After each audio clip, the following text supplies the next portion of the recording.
Bonjour et bienvenue dans ce nouveau numéro du Point des marchés. Je suis avec Gauthier Maupu, analyste chez Agritel. Bonjour Gauthier.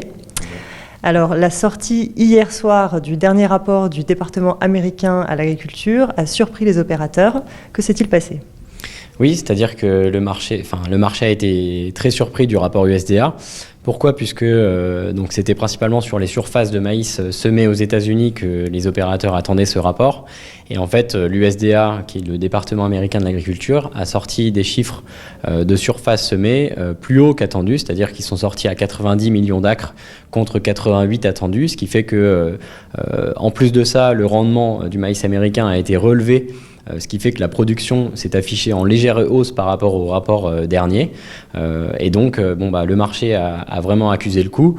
On a observé un limit down sur le marché à Chicago, c'est-à-dire qu'au bout d'une certaine limite, le marché s'arrête de traiter. Et donc ça a eu aussi un impact sur le maïs européen. Donc ça, c'était le premier élément très important.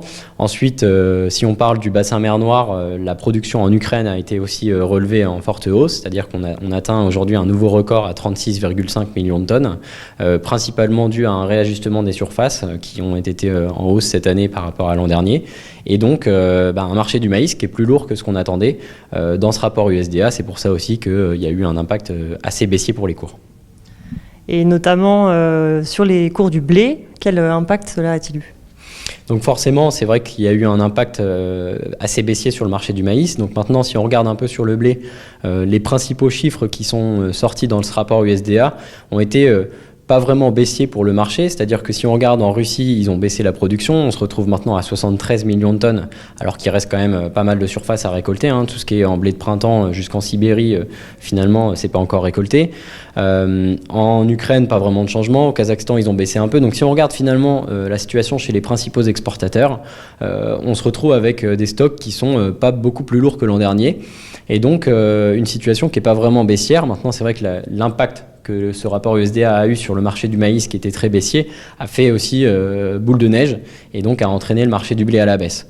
Maintenant, je pense que le marché du blé a quand même bien baissé.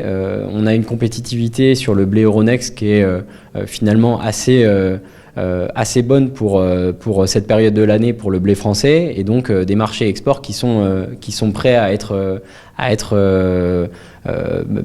captés par les exportateurs français. On est dans une période de pression récolte aussi, et donc faut passer cette pression récolte. C'est vrai que c'est toujours un petit peu compliqué quand on est au mois d'août. Concernant le colza maintenant, est-ce que la barre des 400 eurotonnes peut être franchie ? Alors c'est vrai que c'est la grande question. On a vu le colza déjà sur des points assez hauts par rapport aux années précédentes il y a quelques semaines. Aujourd'hui, le colza, on se rend compte quand même que les fondamentaux sont très tendus. On a une production européenne qui pourrait passer sous la barre des 17 millions de tonnes contre plus de 21 millions de tonnes d'habitude en moyenne. Donc c'est vrai que cette baisse de production en France, en Allemagne, en Roumanie, etc. est quand même assez impressionnante. Ensuite, malgré tout, quand on regarde un petit peu la situation sur le complexe oléagineux, c'est une situation qui est toujours un peu assez lourde. Le colza reste assez cher par rapport aux autres produits, au canola canadien, au soja, mine de rien, qui subit aussi la lourdeur sur le marché. Et donc, c'est vrai que la barre des 400 euros par tonne aujourd'hui paraît difficile à franchir. Maintenant, en général, la saisonnalité des prix du colza prône pour une hausse des prix plutôt en fin d'année quand les acheteurs sont de retour. Donc patience, il reste encore du temps pour la campagne. Pour finir, quel est le conseil d'Agritel ? Le conseil d'Agritel, c'est évidemment de toujours bien suivre les analyses de marché qui sont primordiales dans cette période où il y a beaucoup de volatilité.